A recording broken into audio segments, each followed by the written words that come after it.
This season on Julie, the Vampire Slayer.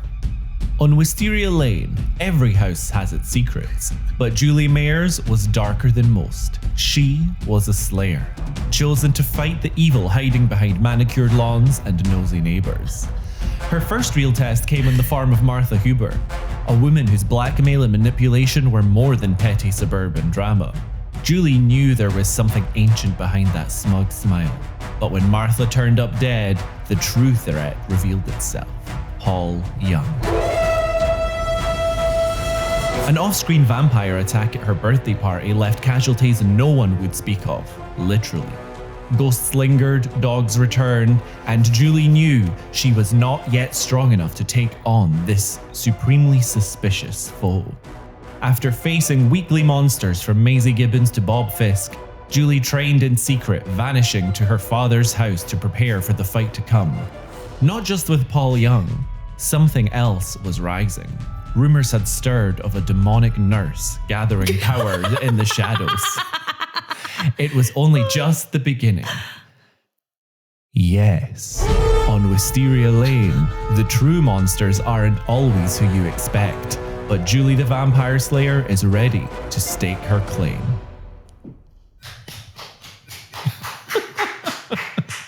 Welcome to Mary Alice. What did you do? We are a Desperate Housewives recap podcast with me, Erin McGee. And me, Jakub Tanzi. Two best friends breaking down each episode until we answer the ultimate question, Mary Alice, what did you do? Unless, of course, we have finished season 1, in which case, insert new mystery here. Yes, there's a lot to unpack on Wisteria Lane. Content warnings can be found in the episode description. So get comfortable and let's get into this week's episode. Hi! Hey! Instead of the theme tune, we're doing do. That's also the noise I use for stray cats. There we go. Hello, everyone. Welcome to the bonus episode. I'm just going to get this out of the way. Jakub has a mustache now. Mustache reveal. Kind of nervous. He's nervous for his mustache.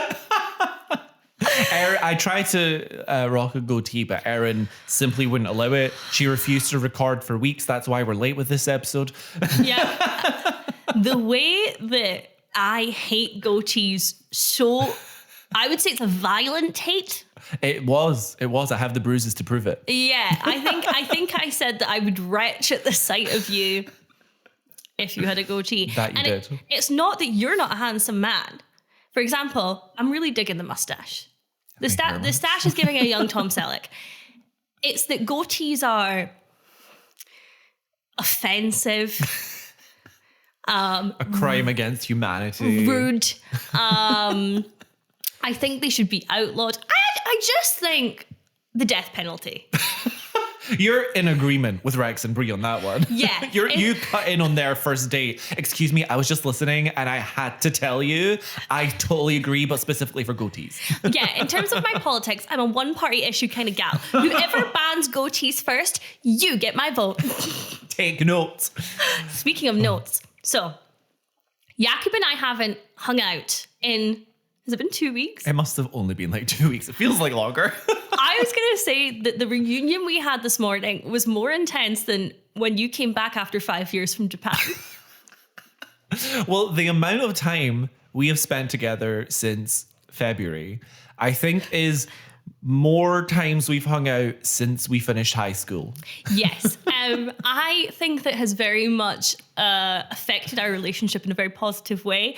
I would say the sibling energy that you and I have cultivated over a long period of time has for sure peaked in the we are very rude to each other. And it's very funny. It's hilarious. But I have some things that you have missed. Go for it. None of them are interesting. I can't. Buckle in. I have gotten very into the song Gnarly by Cat's Eye. Oh, God. And one day, when I was by myself in the flat, I tried to teach myself the dance. Oh, I mean, I really just like that song, but I'm so proud of you. Gnarly. Everything's not. Do you know what the bit that gets me is when she's does the little Alexa bit? He like, it's a bird, it's fucking gnarly. And she's like, gnarly. That's the Excellent. Don't talk to me. Don't ask me who my favorite Cat's Eye member is, because I genuinely think it would be the most engagement we ever had on this podcast. It would not be good engagement. It would be crazy. I also couldn't tell you a single member from Cat's Eye. I know them all now, and I do have a favorite. Guesses below. So that was important. You'll have to tell me off pod. I will tell you off pod. I'm picking options tomorrow for my kitchen in the house. Oh, so I'm exciting. picking my cabinets, and I get to pick the worktop, and I'm buzzing. The last time we were recording, I would say that mentally I wasn't doing my best. I wasn't thriving. However, I've had 2 weeks and I have been restored. Good. And the way that I have done that is I have started watching the worst television show that has ever graced the screens. Yeah, you gave me a little tease, but I'm so excited to hear about it properly. Now, don't get mad at me, folks at home. I unironically love this show. It is, however, the worst show I've ever seen. And that show is called 911, right? Oh, okay, I've heard of it. It's emergency services. Here are some of the things that have happened in 911. So we had a domestic abuser, and he was a nasty man in front of this tree, and his wife tried to shoot at him, but she missed, right? And she ended up hanging herself from a tree, okay? Years later, the man chops down the tree, and as he chops into it, the bullet comes out of the tree, goes into his chest, and kills him.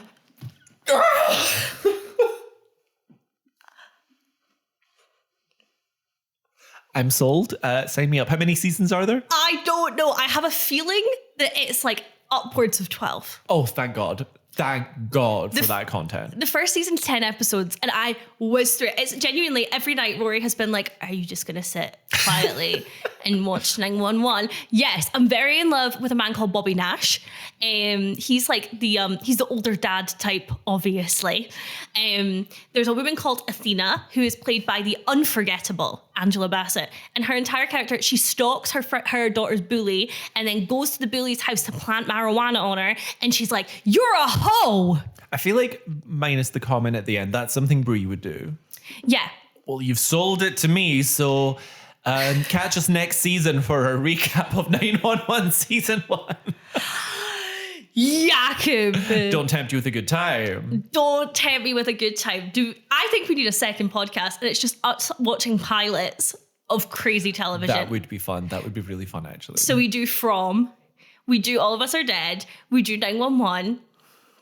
Well, let's work on it. That's our background project to work on. I love that I went to give you a question that you didn't have time to prep for, and you were like, not doing that, next. I have said to Erin previously, you got to prep me with some of the questions like that you throw at me in advance, because my mind just goes blank. I'm not an off-the-cuff thinker when I have to like recall things. No, it never be said that Jakub Tanzi doesn't love prep. Okay, I want to talk about something. Erin and I, a few weeks ago, went to see Sophie Ellis-Bextor. Yes! Did you know I was going to bring this up? No! Well, I'm gonna. And, okay, maybe you don't know where I'm going with this yet. I don't. As we were leaving the concert... Oh, no! I've been waiting to tell this story. Oh, it's probably going to be so underwhelming because it's one of those things. Just you were there. It was funny, but I'm going to tell it anyway. Okay. So basically, when you go into the venue, there was this little sort of room that you go through with just a couple tables and security guards, and they were basically like just doing like bag checks and stuff, pretty standard.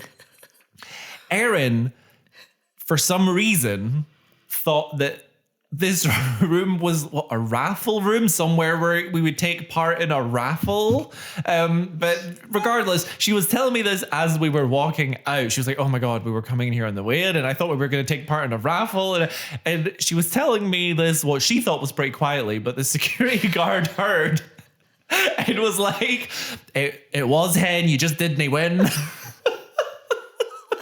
Because, so the thing was, it was like a classic mini coat check room that I didn't clock. And there was stuff you weren't allowed to take in the venue, but you were allowed to take when you left. So I was seeing like perfumes with raffle tickets on them. And my stupid brain was like, is Sophie doing a raffle? Oh, I forgot about that. God, I was howling. Oh my God. That was such a good concert. It was. I mean, this is not a drag. It was barely a concert. It was more of a little album launch thing. She did like 4 or 5 songs and a Q&A, and it was very cute. It was only £15, and I feel like we absolutely got our money's worth. It was a great time. Do you know what I love about our Sophie? Is that something that really annoys me about celebrities is where they act annoyed by what got them famous. So people who are like, oh, I don't want to talk about that I was in, I don't know, Star Wars. And it's like, it's Star Wars, man. Where she was like, I decided to make a new album because Murder on the Dance Floor did very well because of Saltburn. And I decided to milk it so I could make more money. Anyway, guys, here's Murder on the Dance Floor. No fake encore, no nothing. She was like, I'm giving people what they want. Enjoy. And we did. It was a great time. In other news with me, I had an excessive amount of annual leave at work. So you asked me if I'd considered taking a compressed work week. I've just used all my annual leave to take every Monday off for the rest of the year. So I basically have a compressed work week. So I am thriving right now. I'm living the 3-day weekend life. Oh my God. This is just, it's been so much fun. For the 1 week so far I've had off, the Monday. What's really funny about these updates with each other is it sounding like we had 2 weeks off from speaking to each other. We have still been speaking every single day. But we have to hold back certain things for this moment. Yeah, it's very important. It's just the way that you were like, I'm having 3-day weekends, I'm thriving, I'm over here. And I'm like, this is how I'm spending my life. We're still texting each other constantly. This is the kind of behind the peek behind the curtain that you can expect in this bonus episode as we recap season 1 as a whole and our experience in doing this podcast. Some things you can expect, I think. We're obviously going to tally up all of our counts, the husband scores, the affair counts, etc. Yes. We're going to talk about our experience doing this pod in general. Which is cute. I like that idea. I have so much to say about that. I can't wait. We're going to talk about our favorite episodes. We're going to obviously talk about Julie the Vampire Slayer. I'm going to tell you about my list of Erin's sayings, which I started for a few episodes and then quickly stopped. And then I have a feeling that's going to be very underwhelming. It will be, baby. You can count on it. It's going to be me being like, that's a quote from this random... It is. It literally is, Erin. And then there's also a mystery segment. Ooh, don't tell Erin. Erin doesn't know. It's a secret. Shh, don't tell Erin. Shh, very little liars. One other piece of chat I had, which I did tell you about, but it's vaguely Desperate Housewives related, so I am going to just mention it now, is that I was messaging someone on Tinder. There you go. So I went to ask someone on Tinder, where are you based? And autocorrect betrayed me, and it said, where are you, Brie? And I immediately messaged, oh, sorry, I don't know why autocorrect did that. Guys, I know why autocorrect did that. This is why it did that. Wow, the podcast has really changed your life. It has. Yeah. Yes. Oh, and I have to tell you. Oh. So last night I had a dream that we met the actress who plays Catherine, who's not yet on the show. And I went up to her and she went, oh my God, are you Erin from Mary? What did you do? Could you imagine? And I woke up and was like, oh my God, we're going to have her on the pod. Did you ever watch that horrible show that she starred in where she worked in a morgue as like a person that cuts open dead bodies? Does that sound like the type of thing I would It was watch? like a detective show though, so I feel like it could be. Yeah. No, you could get me with that one. Okay, shall we? Let's go, baby. Get into our little segments we've got planned. That was me buckling in. I don't know if you got that.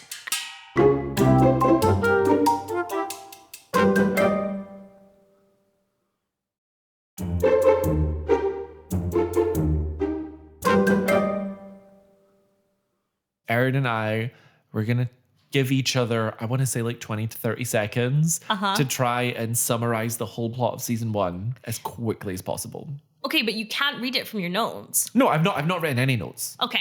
The whole point of this is to try it off the cuff. So. I'm going to put a timer on for you. Okay. Well, I will say whoever goes second, it's going to be easier for, but okay. I will take... Oh, why don't we do... The person who goes first gets a little bit more time. So why don't you get 30 and I'll get 20? Okay. 3, 2, 1... A drug addict offers her nurse her baby in exchange for money so she can buy drugs. Years later, she comes back, wants the baby back, so the woman stabs her. That's Mary Alice. She runs away. She's got the baby. And then, oh my God, what happens? But Mary Huber finds out and blackmails her. So then she kills herself. And then Paul Young finds out about the blackmail and he kills her. And then Mike's getting involved because he was dating the drug addict in the first place and he wants to know what happened, but he's shit at finding out, but then he does find out, and Zach is the baby. I wanted you to have the end of the thought, but oh my God. Wow. That was really, really difficult. That was really impressive. Okay. Let me get a timer up for you. I'm scared. I'm not going to do as good of a job as that. I'll give you 25 seconds. It is hard. Okay. Okay, 3, 2, 1. Go. Mary Alice and her husband Paul stole a baby from a hospital where she used to work, so they had to change identities and move to Wisteria Lane. The baby was the son of Deirdre and Mike Delfino, and Deirdre was killed by Mary Alice and Paul once she tried to get the baby back. And then after this information came public by Martha Hooper was blackmailed Mary Alice, which made her kill herself. And then Martha Hooper's sister came back and unraveled the whole thing. And then Paul had to... that's Time's it. up.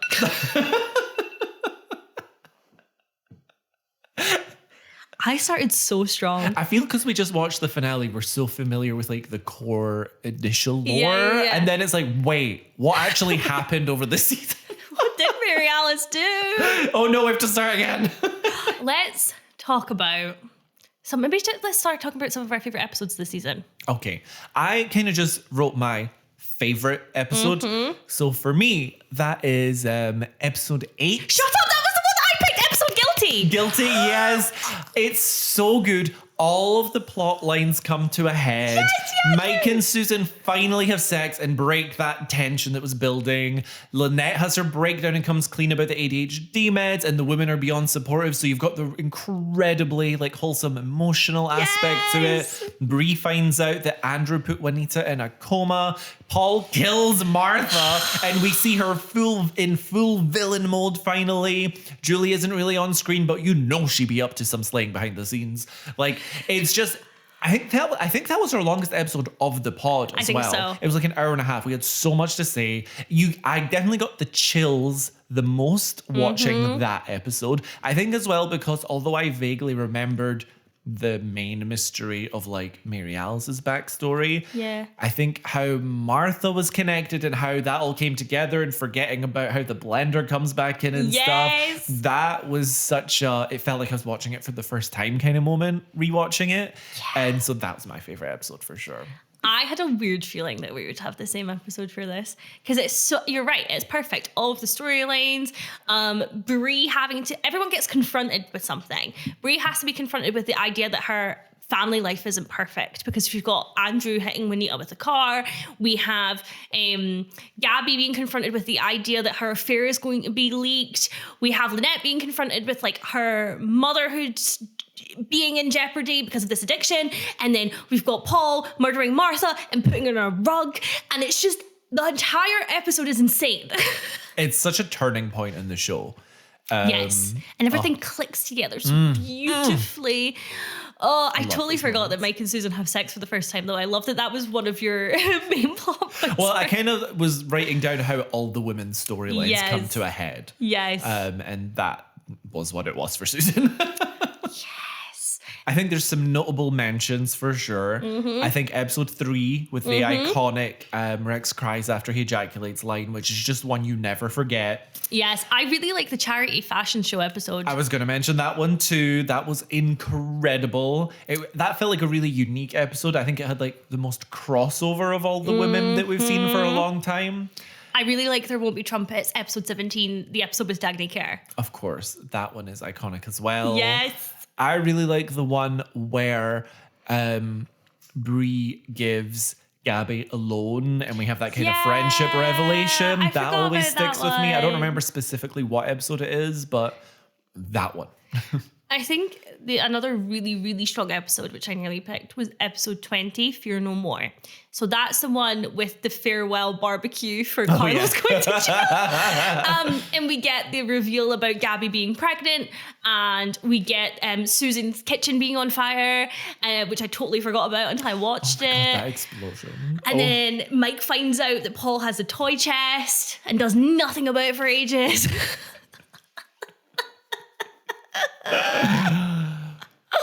It's all so good. Amazing. Speaking of Mike, speaking of Carlos, Paul, sorry, but also Carlos, Erin, I'd like you to rank for us your top 3 favorite set of arms from the season.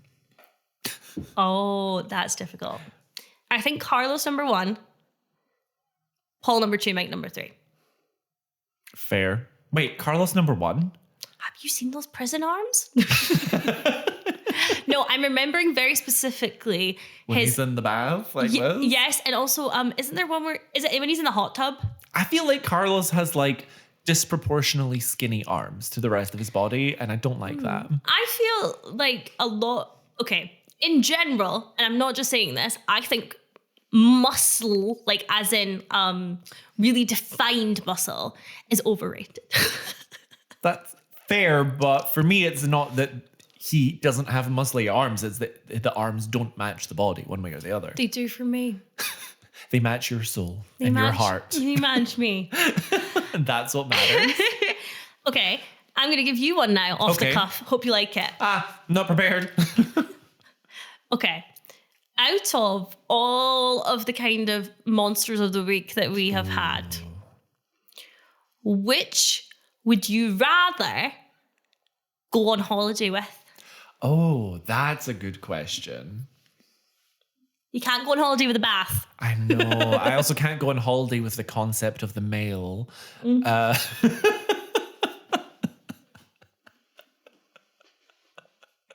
I'm trying to think what monsters of the week were actual people that I could go on holiday with. Obviously, Maisie Gibbons was a monster of the week for a long time. I'd love to go on holiday with Maisie Gibbons. Well, that was my first thing, because I was like, oh, she's rich, so we'd have a good time. But then I'm like, no, she's having money problems. That's why she's doing the sex work. I mean, she's now in jail, so... Well, I mean, I assume I can pick when I would go on holiday with True. them. I mean, Carlos was definitely the monster of the week a few times. Yeah. For obvious reasons. So I wouldn't mind going on holiday with Carlos, because that would be like a fun, rich person holiday. You not going on holiday with George? I would rather just work all my annual leave days. I don't need annual leave. We've spoken about this a little bit before, but we started ranking the husbands well into Rex's redemption arc. Yes. Should we get into the husband rankings? Let's talk about the husbands. Let's talk about the husbands. We started ranking the husbands from episode 15, and we forgot about it in episode 17. So we have a total of 7 episodes where we ranked the husbands. Not to mention that some of them, but especially Mike, didn't appear at all in certain episodes. So this is obviously not very accurate. Take it for what it is. Going into season 2, we'll be a bit more methodical about it. No, don't write checks you can't cash, Jakub. I think that depending on this ranking, we can readjust. Okay. Erin doesn't know the rankings. I tallied them up myself. So do you want to take a stab at what the order is? Okay. I'm going to say Rex at number 1. Try to remember all the husbands. So there's Carl and Mike. Who else? Carlos and Mike, not Carl and Mike. Although technically Carl is a husband, yeah. Or that was it. Freudian slip. Can't believe you didn't mention Carl's arms, actually. Oh, yeah! I'm trying to picture Carl's Or even arms. like the cop who looks like Carl that Susan went on that one date with, because those were some arms. I'm going to say Carl number 1. I'm changing my answer. There we go. Carlos 2. Paul 3. Fair.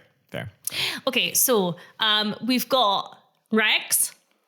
We've got Mike. We've got Carlos. Who are their husbands? Tom.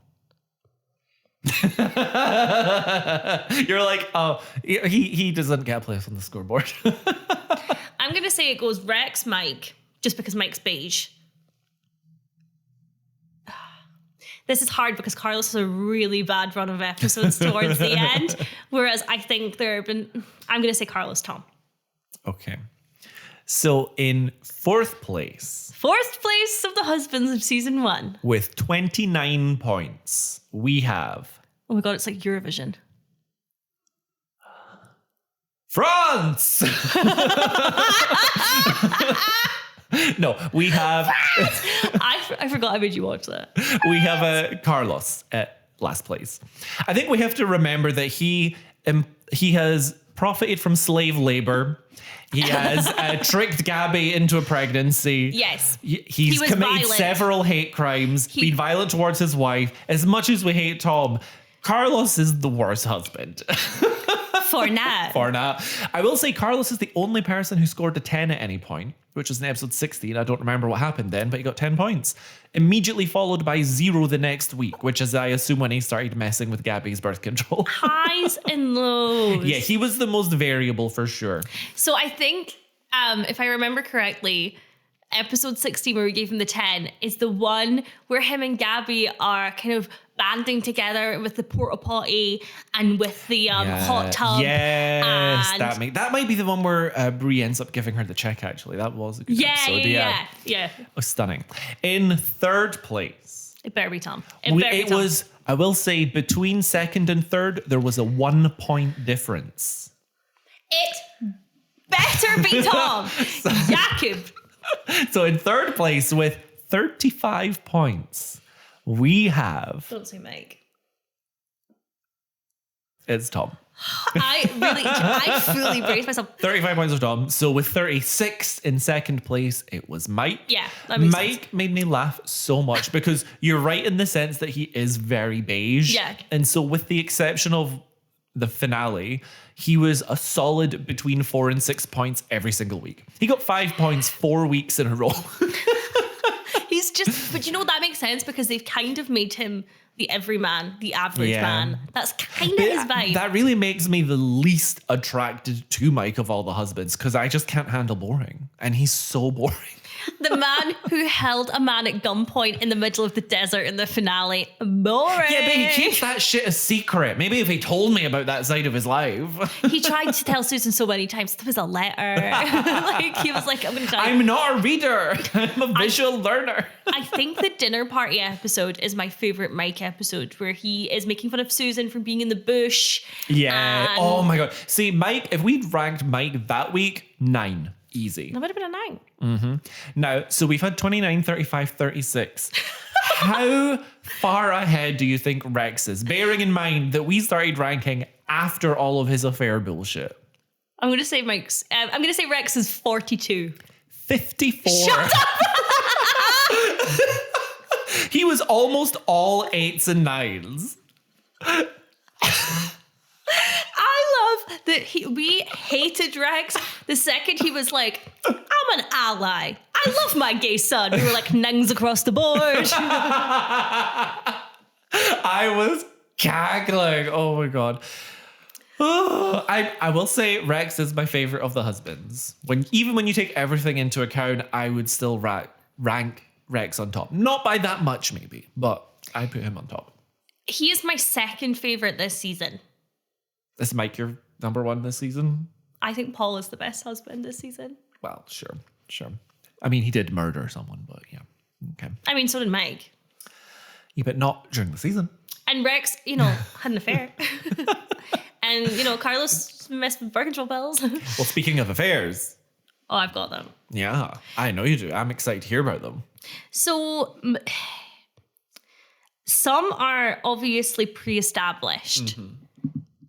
So I have chosen, for example, Carl and Brandy are pre-established. I'm trying to do the ones that work live. Yeah, for sure.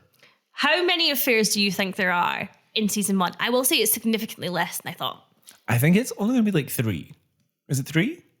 It's 4. Ooh! So let me think. Let me see if I can work them all out. Okay. So there's obviously Gabby and John the Child Gardener. Ding.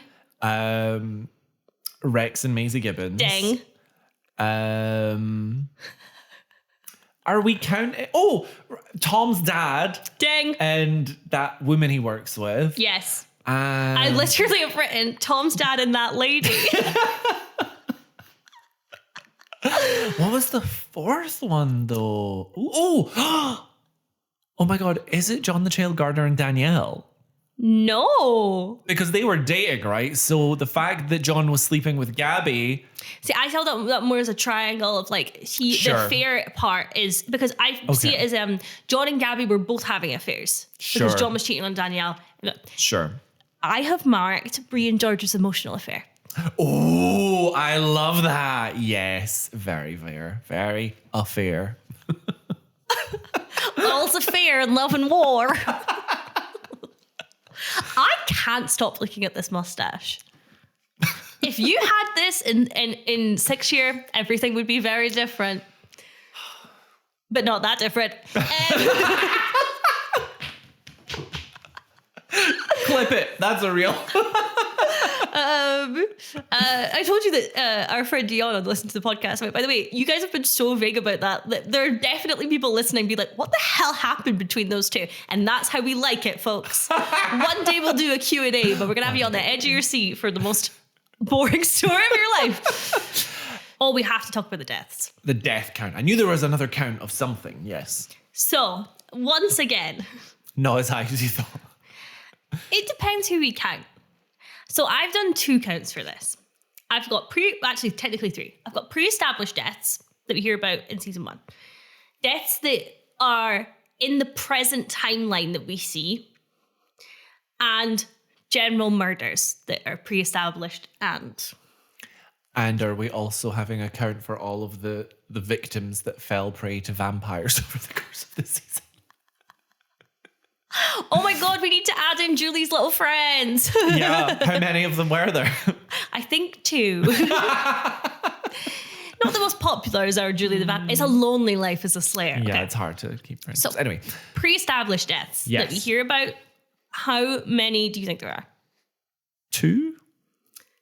4. 4 again. And 3 of them, I would argue, are murders. So Deirdre. Correct. Little help. Carlos's dad, who was heavily implied to be murdered by Mama Solis. Right. And Brie's mum, who was hit by a drunk driver. Yes. The death that was not a murder or murder adjacent is Karen's son. Oh, Miss McCluskey. I know. We have 5 deaths in season 1. Sorry, I've just remembered what happened to Mrs. McCluskey's husband. Oh my God, I can't wait to talk about that. Anyway, sorry. We'll get there. Mary Alice. Mm-hmm. Martha Hooper. Mm-hmm. Juanita Solis. Mm-hmm. Rex Vandekamp. Mm-hmm. And Bongo. Yes, I was waiting to hear if you were going to say Bongo or no. I was like, that's the only one I care about, quite frankly. The only one that matters. So in my head, that doesn't seem like that much. However, that's actually quite a lot of death.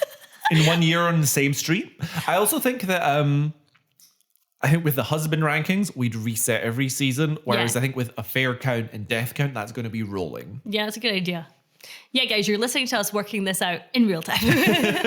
So next on the admin hour agenda. I love that we have a weekly admin hour. Okay, you don't have this in bold, so I realize I'm spraying this on you. But reading Mary Alice voiceovers in Scots, the idea of that makes me laugh so much. We can try. I just didn't prepare for it. A really thick Scottish accent. Do you have a monologue at the Probably. ready? I've definitely written out more than one of them. There's a widely read book that tells us Abdi's a sinner. Of course, not everybody who reads this book feels guilt over the bad things they do. But Brie Vandekamp did. In fact, Brie has spent most of her life feeling guilty. As a child, she felt guilty about no getting straight A's. As a teenager, she felt guilty about letting her boyfriend go to the second base. As a newlywed, she felt guilty about taking 3 weeks to get out her thank you cards for her wedding.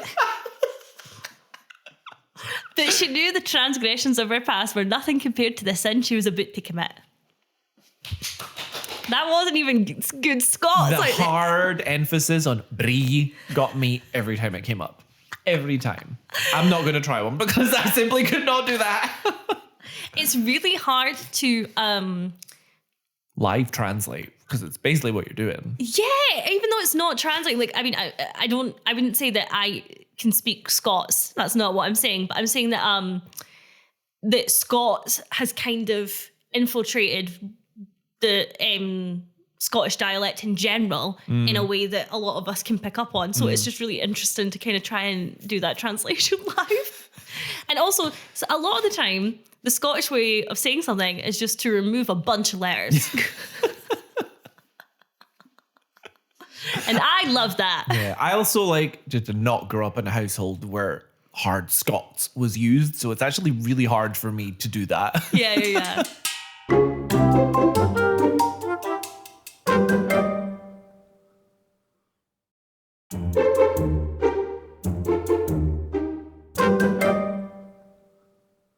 I think we should talk just a little bit about the experience of making this in general. Okay.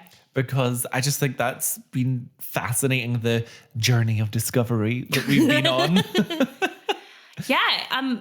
Do you want to think about back to our first episode and where we started? I listened to our first episode again this week because I was like, how far have we come? And I mean, I'm pretty sure our audio quality picked up pretty quickly because we got these mics around episode 3. Our little Delfinos. But the audio quality was definitely worse in those first couple episodes. Yeah. Also, we don't breathe in those episodes because basically in my job as a videographer, I'm doing a lot of like social media stuff, which is a lot of footage that I'm trying to cut down to be as short as possible. And so I'm so used to just cutting out anything that isn't completely necessary, every breath, everything. And I took that approach with our first few episodes. So you listen back to that. We don't breathe. There is not a single moment of silence. It is non-stop, baby. You're in for a ride. It's AI. The number of cuts on that timeline is inhumane. It's insane.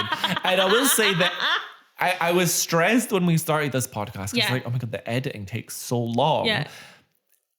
It doesn't take as long anymore. And a big part of that is I'm just not cutting out every little thing. It's just if we take a break to go to the toilet or there's a big pause while we're Googling something or something like that. Honestly, bless your heart for saying if we take a break to go to the toilet. When we both know that 90% of the cuts are me all of a sudden mid-sentence going, oh, I need to go to the bathroom. But to move away from a technical point, I think something as well, which is so funny to think back on, is that I want to say for like the first 8 episodes or so, we would record our intros and preamble at the end of the episode because we were too just awkward and like didn't know what to say. We just turned on the mics. It's like, so what's up? Yeah. And it was so awkward. We spent one of the early episodes going over what the intro would be. I want to say for like an hour. It's crazy. Just to be like, hello. All right, my name's Erin. His name's Jakub. Let's go. Yeah, that was insane. I think also what's interesting is getting to a format that worked. Yes. Oh my God, yes. Because those first 3 episodes, we were just going scene by scene, not arc by arc. And it's definitely improved since then, I think, which was your suggestion. I think that it's easier to talk about somebody's arc in an episode as a chunk, as opposed to being like, oh, and if you remember, Lynette was over here. And 100%. And also, like, I think just in the beginning with the editing, again, there's a lot of like chopping and rearranging things to make it work. And it's like, oh, we forgot that scene. Let's quickly talk about it now. Yeah. But we're so used to it now that I just don't really have to worry about that. There was also one episode, it was maybe episode like 3, I think, where we've got this like device that we plug our mics into and we can mute our mics. Oh yeah. And there was one episode where it's like, okay, when we're not talking, we'll mute our mics and then we'll unmute when we're talking. And there's not like any of us reacting to each other in that episode. I remember telling you that. Yeah. It was like, Jakub, what is happening is one of us is telling a joke and there is silence on the other end. It's been a learning experience. But I love that though. I love that you can see the progress of that, because imagine if we got to season 3 and then started being like, let's mute our mics. I also want to give proper recognition to our friend Rory Taylor, because we do mention in our first episode of this podcast that we watched the finale with him. Yes. But what I really didn't acknowledge at the time is that it was Rory who first recommended the show to me. Wow. He recommended a lot of my early Obsession shows to me. So shout out to Rory Taylor for giving me the best recommendations. Shout out to Rory Taylor. Not to be confused with my fiancé Rory. Different Rory. Different Very Rory. true, yeah. With too many Rorys, they spell the broth, but... I also noticed, listening back to our pilot episode, that we talk about playing the Desperate Housewives board game together. No, we don't. We do. No, we don't. Which I forgot we mentioned, or I mentioned. But to be in all fairness, you do say in that moment, I don't remember playing a Desperate Housewives board game, but it was brought up. Oh no! I can see it out there. Oh no! Oh no! Oh no! I feel like I'm sweating. Oh my goodness. Well, to move on from that then, do you want to tell us a little bit about the journey that our social media has gone on as well? Because that's very much been your ball court while I've been doing the editing, and that has been a journey. Up and down, baby. Up and down. We tried to have like a format of like, okay, so every Friday we're going to post like a lip sync to a scene from that episode, and then on Mondays we're going to do this, and it didn't work. No. I do think that kind of format could work long term. I think it just became increasingly clear for us that our full-time jobs were going to get in the way of that. Yeah, it was too much. We were overextending ourselves when we didn't really know how much work the pod would be. Yeah. And I think the main things that we had to prioritize were getting our pictures out on Instagram with the screenshots so everybody could see what we were talking about in terms of outfits and things like that. And we did make a TikTok. We've put on many a TikToks. We've had some good fun on TikTok. I would like to get to a place in season 2 with a bit more consistency of posting, but I think that comes with conversations we've had about building up a backlog so that there's time to do that. Yeah. I was getting in a bit of a tiz because if an episode was like, if an episode was ready on Monday and then I'd have to upload it on the Tuesday and then it felt like... it kind of became a paycheck to paycheck kind of vibe with the podcast towards the end there of the season. Yeah. So we definitely need this time to build up our backlog again or we're going to be so stressed. We're so stressed. I think also what didn't help is that we both entered I think they say the most stressful times in your life are planning a wedding and moving house. Yep. And here we are, bitch. You're doing both. When two become one. Getting married, gnarly. Buying a house, gnarly. Oh my goodness. No, I would say that's been the main thing. I think in terms of us, I don't want to sound ridiculous because I'm very aware that we're just like this little podcast of two best friends who sit like literally with board games underneath our laptops. That's a ratchet setup that has not improved over time. That has not improved over time. But I think our confidence as well, I think it's round about episode 7 or 8 where I started going, oh, we're having real conversations and it's not really us kind of going, what are we going to do? Is this good? Yeah. Like, I don't know. And I also remember episode 1 or 2, Jakub going, at the beginning, should we talk a little bit about us and our lives and our week? And me going, who's going to care? And now you're like, here's my list. Do you want to know about my foot gross thing? Do you want to know about my eye pus? Do you want to know? That was it. And we still don't. Well, joke's on you because that has been fixed. Great. Hopefully I'll never have to hear about it again. I have special drops. Okay, no, I've just... Eye drops. Gnarly. Help. If you're listening to this, help me. Get me out of here. Editing Jakub, if you're listening to this. Editing Jakub. Gnarly. This is a bit of a tangent. I love a tangent. But we talked about, in our very first episode of this podcast, we talked about the little Desperate Housewives finale party we had. Do we want to talk about what I did for the Pretty Little Liars finale? If you remember that, if you recall. So here's what I remember that I've gone over several times with a licensed therapist. I think my friend Gemma, who I was living with at the time, told me to open the door, and on the other side of the door, there was like a note from A.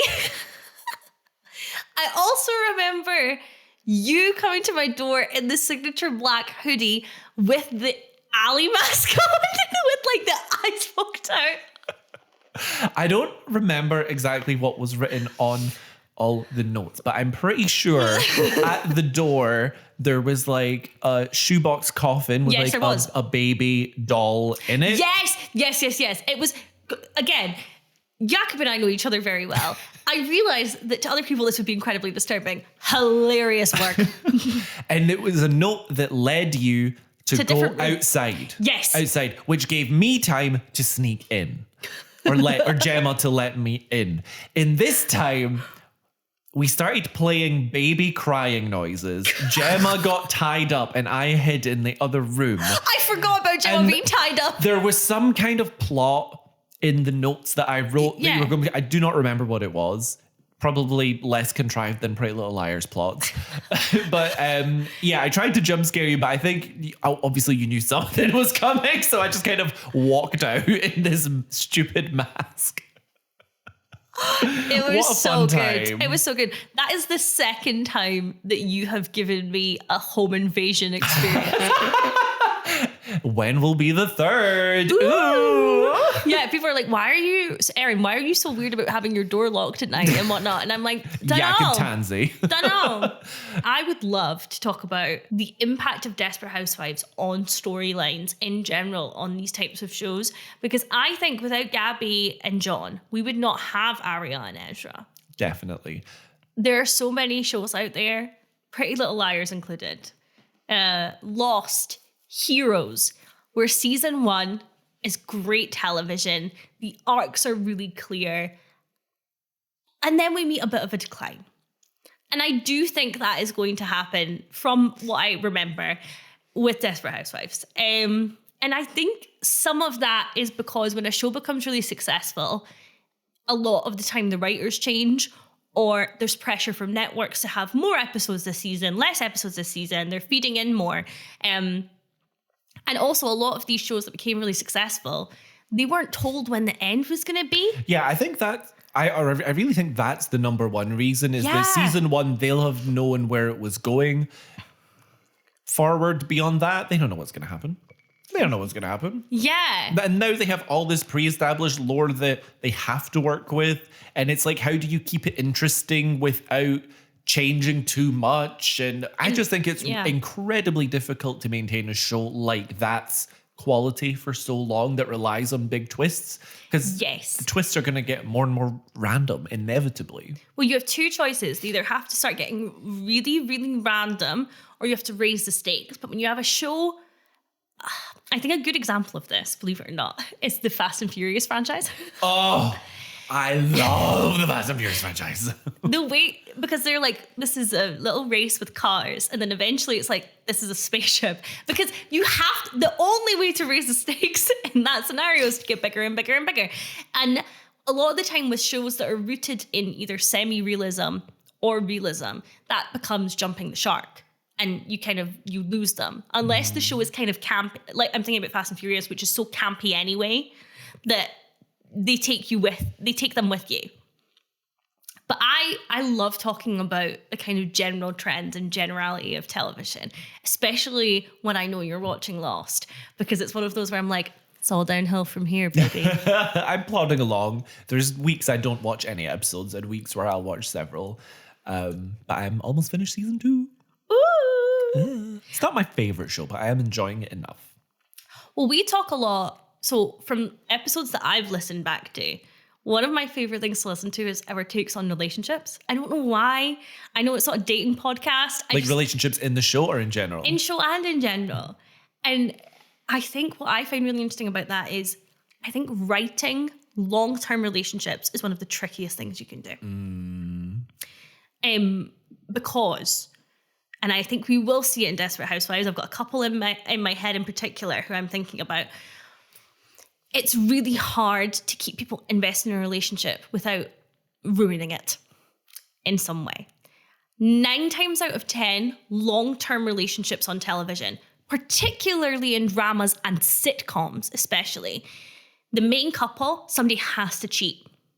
Yeah, because if like it's boring, if they're just happy forever, that's not the point of the show. Has to bring drama, so it's impossible for them to stay together forever. Or often the stable couple will break up for a while. So for my examples of that are Marshall and Lily from How I Met Your Mother, Ross and Rachel. Although I wouldn't call them a stable couple.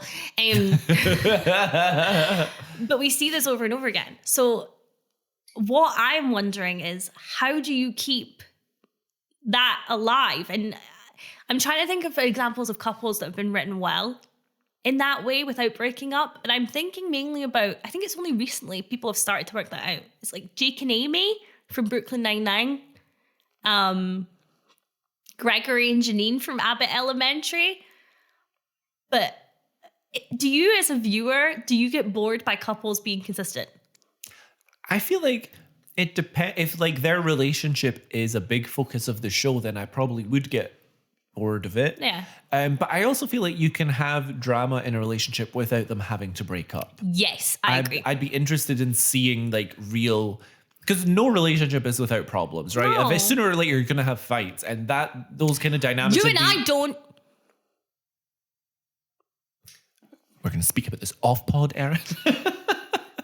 Also, I listened back to the episode where I'm talking about crying and on the couch and you coming home. And out of context, I've realized it sounds, because you use a phrase where you say, oh, because you didn't want to talk to me. It sounds out of like context. we were in a big fight. It sounds like we were in a fight and I was crying on the couch because of you. I wasn't. I was stressed about work. So I just want to clear that up before we have our first scandal of like, oh my God. Because then we started saying we're going to take a break and things. And I'm like, oh my God, it sounds like we've broken up. No, I was just stressed about work. And so that was why I couldn't speak to Jakub, because I didn't want him to see me upset. Yeah. Fear not. Your favorite couple is going strong. Jakub has not cheated on me. Oh, yet. You better watch yourself. I'm going to start a pod with someone else. Yeah. I still think we need to be writers on Wisteria Lane.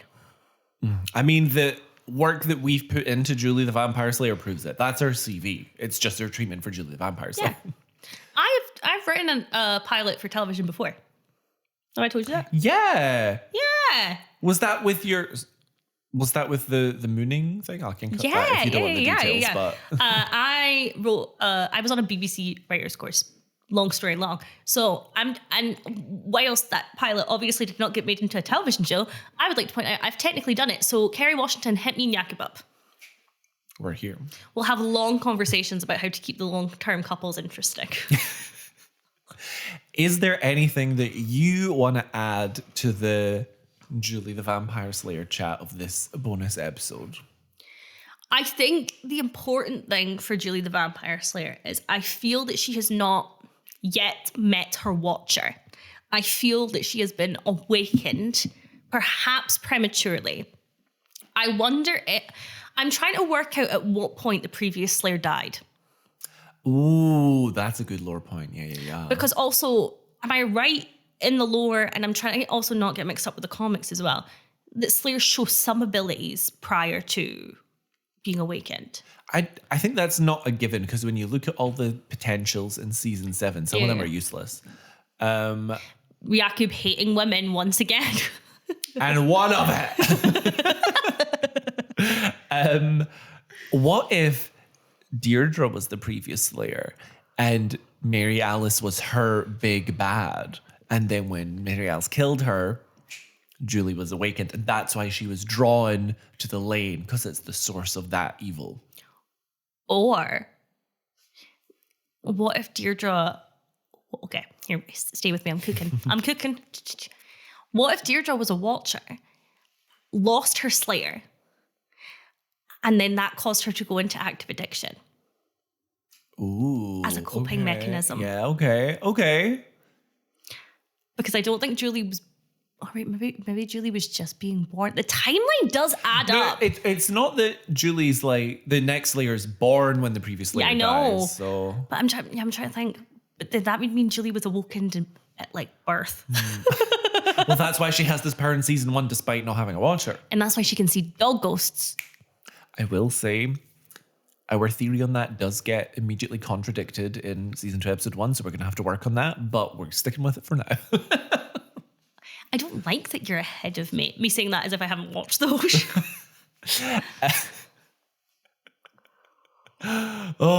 I'm excited to see what we're going to do with that with season 2, because I don't think that, because Julie and Susan have been really connected to the main story this season.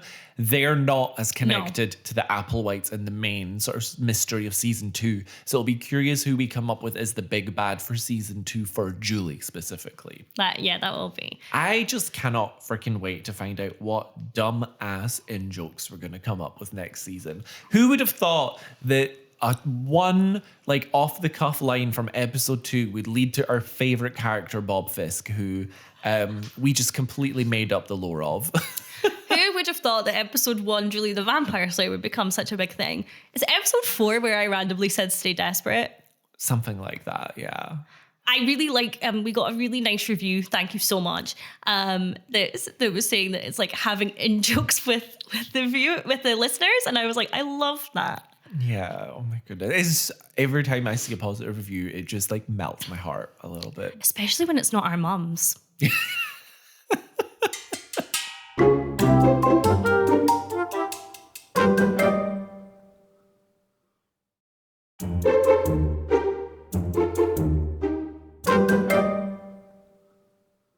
Okay, I need to know why Erin's sayings is on this list. Okay. So many episodes ago, you said a couple just little sayings which caught my ears when I was like editing the episode after the fact. And I was like, where the fuck is Erin coming up with these? So I was like, I'm going to start a list, and then we're going to get to the finale and I'm going to reveal this big list of random ass sayings that Erin says. There's 5. Including the 2 that got me started on the list. And you have, when I questioned one of them at the time, said, oh, this was a Drag Race reference. So I now feel like half of them are going to be Drag Race references, if not all of them. Excellent. Hit me. So I hope you're ready for a really underwhelming list. Yes. So first we have, Yowlin knows what side her bread is buttered on. Is it? I've never heard it. Comment to who? Who are these people? I'm going to Googling them all. Bread is... I didn't Google any of these. Okay. Yes, to say someone knows which side their bread is buttered on means they are aware of where their best interests lie, and they act accordingly to maintain those advantages, often by being loyal to or pleasing whoever provides them with the benefits. I understand the saying. I just didn't realize it was a thing. You know how at one point you mentioned on the pod that like my knowledge of pop culture is either like I know every little detail or I just nothing, and I have so many blind spots. I feel like that's the same vibe here with the sayings. This is going to be very personified. Yes, I think that you have a lot of specialized knowledge. Yeah, and a lot of lack of general knowledge. It's not lack of general knowledge. I genuinely don't believe that. I think you don't care. and that's... Yeah, like, I don't care what side your bread is buttered on, Erin. I don't even like butter. And the next one is very similar in that really creams my corn, Jakub. I was like, what? I think that's real. Is it? I love that I don't know. Listeners, comment if this is a saying that you yourself have used. Cream my corn can refer to the preparation of a dish called cream corn, or it can be expression meaning to annoy or irritate someone, as in it really creams my corn when people are rude. Okay, the fact that the first definition wasn't the one shows it's not as common as I think. I mean, it's not my fault there's creamed corn. Hey, the internet will validate anything you want. Only the listeners can truly validate. Only other people on the internet can validate. Yes. Hey, I trust our Desperados. They're a reliable source. Yeah, I trust them too. The next one was that really Stanley's my Tucci. I knew that would be next. Okay, so that is from, I think, a TikTok where someone was saying that they were just trying to do kind of like a cream, that really creams my corn, but with random things. So, for example, the example they used was Stanley's my Tucci, but I guess you could say like that really pumpkins my pie. That really, pisses on my urinal. This is so silly. That really plucks my eyebrows. Sure. This is enjoyable to me. This is Jakub here's expressions. Truly what the people tune in for. Long may the segment continue. The next one is the one I think that I brought up at the time, which is, this is not Jodie Foster behavior. Oh, I'm not going to Jodie Foster this behavior. That is Trixie and Katya on... Okay. Sure. No, or is it the Bold and Beautiful? Doesn't Either way. matter. Those are the drag queens, Trixie and Katya. And the last one was, I think I was just like, at this point, desperate for anything that I could add to this list before I gave up on it. So I just wrote, when you said, scary, scary, lemon, scary.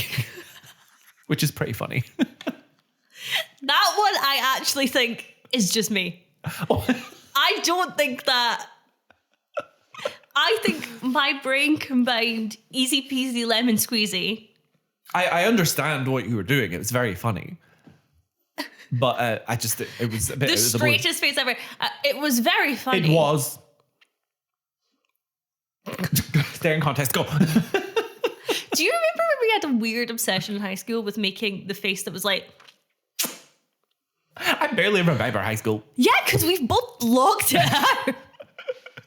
Oh man, today, side chat. Today Yes. I had a flat viewing before this record, and I was looking at the home report on the way there, and I realized that the name of the owner of the flat is one of Erin's sworn enemies from high school. If we were living Julie the Vampire Slayer, this person would be Erin's big bad.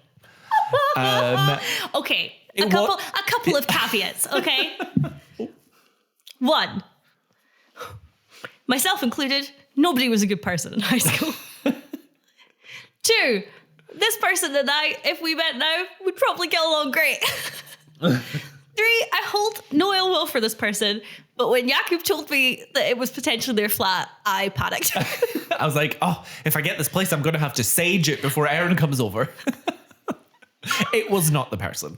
Yes, Just and if you are listening to this person, I wish you nothing but the best. She's not listening to this. My God. Do you know what's really funny? There are multiple people that might think that's about them. Let's bring them on. Yes. Reunion style. Housewives reunion style. I'll be Andy Cohen. And we're going to try and resolve it all in the matter of a couple hours. Oh my God, that's my dream. I once threatened that my dream hen do. And I actually... Oh yeah, I remember this. Yes, my dream hen do is that everybody brings along their exes. And then there's like a trap door and the ex has to defend themselves. And if I deem the reason that they broke up acceptable, they can go free. If not, they go through the trap door. What's waiting for them in the pit, Erin? To be honest, I would like a little bit of a fake out, because I know the classic would be like, I don't know, it's like a pit of snakes or something. It's Tom Scavell. It's Tom Scavell in a trench coat. No, in a Speedo. For me, I think it'd be really funny if they panicked and screamed and it's just like a bouncy castle. Oh. Because as I've said before, adults on a bouncy castle really makes me laugh. Well, I heard on another podcast, some people were describing haunted houses, and one of them was like, you know how usually you're going through a haunted house as a group? Yeah. So in this one, you go kind of staggered one at a time. And so you're kind of like a couple rooms ahead of the person behind you and stuff. Okay. And in one of the last rooms, someone just basically tells you to scream at the top of your lungs like you're terrified, so that all the people coming before you are like, oh my God, if they're scared. And it's just the tension of that. And I was like, that's such a good concept. I love that. That's like what the process is like of buying a home. It really is. Oh, fucking hell. Your friends are a couple of steps ahead of you. You can hear them screaming from the other room. I'm you know how I was comparing home buying to relationships? Yeah, you're in your asexual era. Close. I was going to say, I'm just, after being burned by one place recently, I just feel very emotionally unavailable for a new home right now. So yeah, Desperate Housewives. Yeah, guys, let us know if you want more bonus episodes where we don't talk about the show at all. I reckon some people would love that. Yeah, I just enjoy talking to you. Only when it's filmed. The second the camera's cut. I've got nothing to say to you. I'm actually sitting on top of one of those trapdoors Erin was talking about. The second she hangs up. That would be... okay, because I'm a really messy person, and this is something that we haven't brought up on the pod yet. So Jakub's dad got in touch and was horrified that after a couple of times of meeting someone that I would get involved in their relationship. Mm-hmm. And then I recalled a live example of me actually doing this with someone who one I just randomly met on a bus. It was right after we recorded. It was on the way to record episode 2 because that was when my flat flooded. Yes, it was there. So I was on the way to meet Jakub, and I'm going to redact a lot of these details just for the safety of the person involved. Absolutely. But essentially, their partner was on the bus, and the bus was stuck, which was another big thing. So there was a massive delay. So I was with them for a lot of time. And this person was getting very upset, and their partner was laughing at them being upset and saying some really horrible things to them. Luckily, the partner got off a couple of stops before them, and I sat there for about, I would say 4 seconds before I turned to them. We're like, hey, what's going on there? So then the person and I had a lovely chat, and I was like, you don't need to be in this situation. Oh, here's what I witnessed. I'm not telling you what to do. This, blah, blah, blah, right? We had a lovely time. We left. I left. Jakub's flat flooded. Jakub and I, after the flat flooded, I'm so scared to say it, went to the pub. Guess who served us at the pub? It's a small world. I hate Edinburgh. I hate it. Good thing you just bought a house here. I bought a house 10 minutes away from my mummy.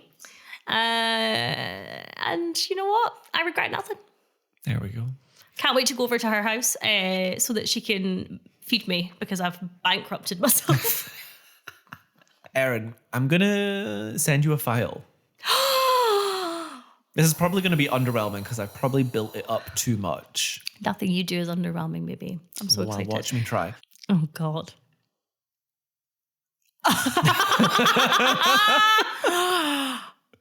So, dear viewers. I love how we keep saying viewers. It's listeners. Yes, dear listeners, dear Desperados. If you recall from probably literally the first few minutes of our pilot episode, we talked about how in high school, in drama class, we had to write a play and we each had a scene to write. And for mine, I wrote all Desperate Housewives character names. And you said at that time that we hadn't yet received a cease and desist from Mark Cherry, but we would make it our mission to do so by the end of the season. And here we are. The best part of this already for me, I've looked at the cast list. So we've been in recent contact with most of these people. Can I read some of the character names to you? You can, of course. Bree Scavell. I wonder where I got that from. Lynette Potter. A lot of Potters, unfortunately. It looks like a whole family of Potters. Rex Potter. Rosalie Sweet. That's got to be Twilight. There's no one. That has to be. I don't know where the sweet came from, though. Got some Grey's Anatomy poking in there with a Meredith Potter. I see that. And is this from Scandal? Olivia Potter, maybe? Oh, quite possibly. Yeah. Roxanne Fox. I don't know where that came from. Oh, but no, remember our prison characters. So the concept was that this was like women in prison who had committed murder. So it was kind of Chicago vibes. It was Chicago, so Roxy. Yeah. So those characters I didn't come up with the names of, but each one of us were in charge of a flashback for how that person got into the scene. And that's where Bree Scavell and the Potters come in. So Gemma named my character Rosalie Sweet, which makes sense because we love Twilight. And I've named her character Anna McGeever, which makes sense because McGeever is her grandma's maiden name. It's all making sense. Can we read some of it? Is that what you want to do? I'm not necessarily saying I want to do anything. I just want you to bring it to the table.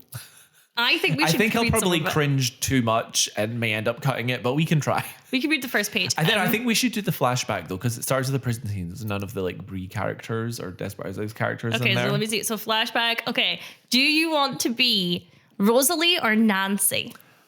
Oh wait, I was Rosalie originally, so I should be Rosalie again. I'll be Nancy. Okay, Brie doesn't come into it for quite a while. That's okay. But first it says, what's happening? Nancy is sitting on the floor of her living. Oh my God. So I just remembered now, because I didn't actually read this before bringing it to you. Yeah.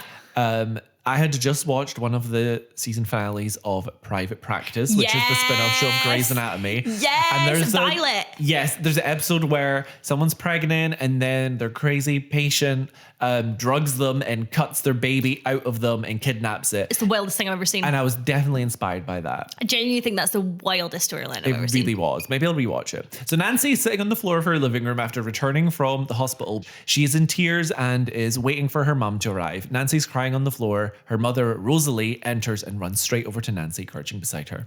Now, before we begin, I just want to reiterate that Jakub and I, at this point, are 16. Yeah. And even at the humble age of 31, I am not a writer. I am not a reader. I am not a wordsmith. So think about that half of my lifetime ago. Oh, sugar. I got here as soon as I could. I'm so sorry. I know how excited you were about this baby. I hate this. How are you holding up? Also, at no point, I should say, in Jakub's script so far, has there been a mention of an accent. Oh, sugar. Nancy is sitting in the airport waiting for her flight. Her friend, Brie, who is an air hostess, is walking past. Nancy's trying to distract herself so she doesn't start crying again. A family enters and sits down opposite from Nancy. The father is holding a baby while the mother is on a phone. The last thing I need is for you girls to be hyper on the plane. No, not you. Rex, would you take them? Sure, hun. Here, take Gabby. Hands Lynette, Gabrielle. Oh my God, I forgot why I snuck in a Gabrielle. The first call for Nancy's flight is announced. Nancy looks around, wipes the tears from her face, picks up the baby, and walks towards the plane. Let's skip down a bit. I really want to know how it ends. Can we do the last bit? Yes, of course. Hold on. What voice did I do for Brave? I know you all can't wait to hear this ends. Nancy, I need you to give me the baby. No, get away from me. Bree tries to take the baby from Nancy. She's trying to steal my baby. She looks at the other passengers. Why are none of you doing anything? She's trying to steal my baby. What's wrong with you people? I'll kill you. She produces a pen from her bag. I'll do it. She points the pen at Bree. I remember the pen. Nancy, look at yourself. Do you love this baby? Of course I love my baby. Then you'll want what's best for it. Obviously. Nancy looks directly into Gabrielle's eyes. Now, is this your baby? No. She hands the baby to Bree, who quickly takes it away from Nancy, who is crying quietly to herself, looking down. Blackout. And that was that. I'm sure that's why you all tuned into this Desperate Housewives recap. Desperate Housewives could never. Desperate Housewives could never. It's so much. How can something be better and worse than I remembered? Hey, if you're listening and you were in this play, yeah, that's right. I would like to host. So I move into my new house in February. Should the people who were in this play, the original cast, want to come over to my house, I will provide several bottles of wine and we can go through this. Unpack it. Unpack it, this work of art. I'm going to leave this at the end of the bonus episode so that most people will have tuned out, hopefully. So...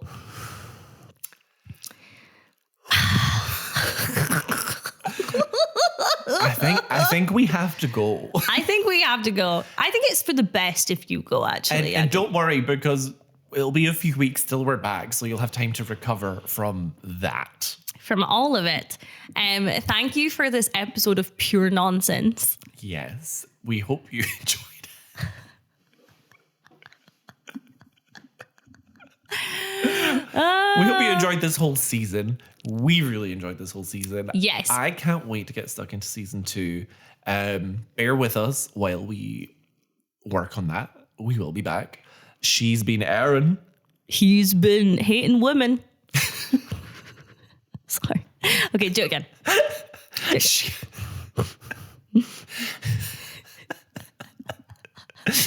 She's been hating on tall people at concerts. She's been Erin. He's been gnarly. And always, crucially, Stay desperate. Thanks for listening to this week's episode. Be sure to check out our Instagram for visuals, behind the scenes content, and more. You can find us by searching for Modded, that's MEWDYD. Or just search for Mary Alice, What Did You Do? This podcast is brought to you entirely by us, Erin McGee and Jakub Tanzi. If you're enjoying the show, don't forget to leave us a review. It really helps us out. Join us next time for another episode of Mary Alice, What Did You Do?